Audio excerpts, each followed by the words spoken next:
Hey guys, this is me, KO, repping Arsenal transfers and analysis, and today will be a short preview of the Emirates Cup 2015, which starts, as you all know, on Saturday.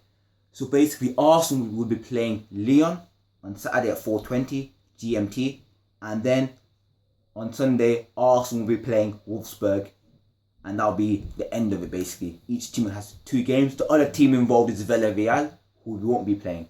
So let's look at the rules of the tournament. It's a bit weird. Obviously, you get the 3 points for a win, 1 point for a draw, 0 points for a loss, blah, blah, blah. But then you get this weird rule where you get an extra point for every goal you score.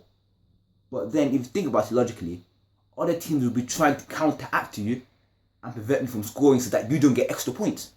So then what we end up is with a tournament where one team tries to score more goals than the other teams, which is basically football anyway, because to win a game you have to score more than the opponent, if you get what I'm saying. So logic is slightly flawed. I don't really get the point of it, but it's quite weird and quite funny to think about it from a non-Arsenal fan point of view, because they'll be looking at this like, oh, look at these Arsenal, board here, organising this tournament, you know what I mean? Just so that they could finally win some trophies, you know what I mean? Trophies. No, we've won the FA Cup for the last 2 seasons now, and that joke is kind of like been dried out, hanged and everything, so it's kind of a dead joke now. But yeah, let them have their laughs, because we're going to win the league next season. Anyway, on a more serious note, the calibre of teams in this tournament is really quite high. We've got Wolfsburg, who are the runners-up in the German league. We've got Lyon, who runs up in the French league. And we've got Villarreal, who are a top Spanish side, even though they finished 6th last season. So this tournament will be quite exciting, really, like in terms of the dynamic. And again, I'm not really too fussed if you lose. I mean, I would like us to win, obviously. But if you don't win, I'm not going to be like, oh no, it's the end of the world, let's panic, let's jump off a cliff or whatever. Because I know it's only a friendly tournament. It's to get our fitness levels high and ready for when the season really starts next week against Chelsea in the Community Shield.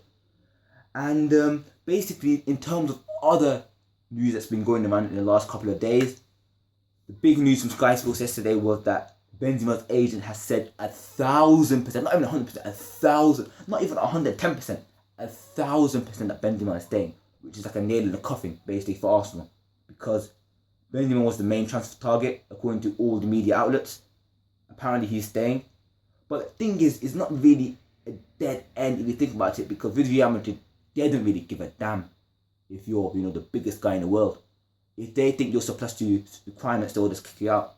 No matter how much they want to stay at Real Madrid. Do you think Ozil wanted to leave? No. Do you think Di Maria wanted to leave? No. Do you think the players wanted those 2 players to leave? No. No one wanted them to leave. No fan wanted them to leave. But Perez was there. He's the owner. He's like, I've got a new guy in. I don't want you no more. Kick you out. So if something similar happens with Benzema, he can still leave and be out of his control.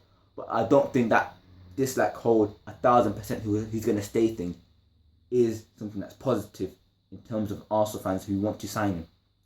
And then also we have our director yesterday, who in an exclusive interview to the Daily Mail, Lord Harris said, we've got £200 million in the bank. We can sign any player apart from Ronaldo or Messi.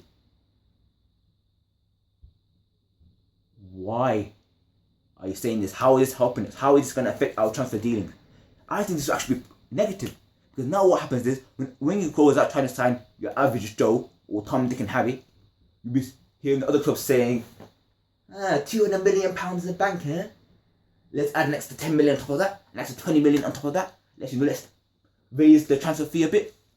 And also, how all it's going to do is make Arsenal fans more angry that we're not signing anyone. If you're saying that we can sign anyone in the world, but we end up only signing Petr Cech and that's it, we can't even sign a world-class striker. So I don't think that was actually a clever idea on the director's part. But he doesn't really give a damn. He's probably like a millionaire who got money flying around at this, so I don't really think he actually cares. But that's about it so far. Nothing really new in terms of the transfer, rumours, whatever.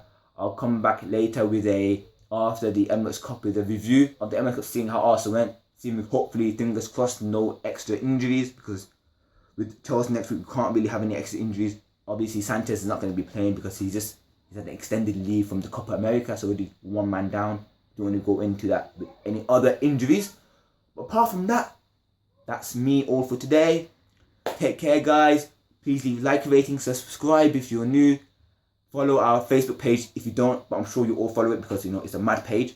And peace.